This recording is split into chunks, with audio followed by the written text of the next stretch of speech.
आमदार सुरेश धस यांच्या आष्टी मतदारसंघातील खुंटेफळ साठवण तलाव प्रकल्पाचं लोकार्पण मुख्यमंत्री फडणवीसांनी केलं। या लोकार्पण सोहळ्यानंतर आयोजित भाषणात आमदार सुरेश धसांनी फटकेबाजी केली। शिरूर आणि पाटोदा तालुक्यासाठी आणखी 3.7 टीएमसी पाणी देवेंद्र बाहुबली हेच देऊ शकतात असं धस यांनी म्हटलं। तर हाच धागा पकडत मंत्री पंकजा मुंडेंनी देवेंद्र बाहुबली असतील तर आपण शिवगामी असून आपलं वचन हेच शासन असल्याची मिश्किल टिप्पणी केली।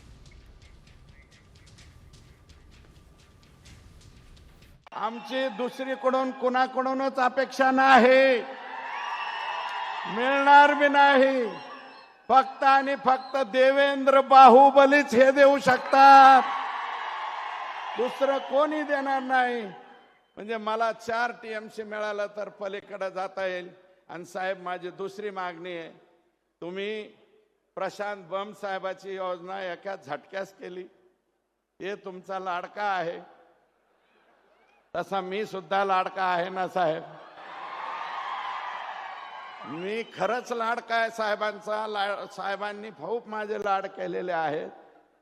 मला 3.57 टीएमसी पाणी शिरूर आणि पाटोदा तालुक्याला द्या, म्हणजे झालं। तुमच्याविषयी आदर भावच नेहमी येतो, पण आज ममत्व भाव येतोय, कारण ते तुम्हाला बाहुबली म्हणत आहेत।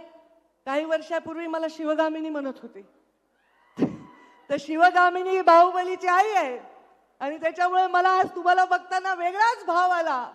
शिवगामीचं वाक्य असतं, मेरा वचन ही है मेरा शासन, आणि जे जाहीर वचन सुरेश धसांना मी दिले तेच माझं शासन आहे।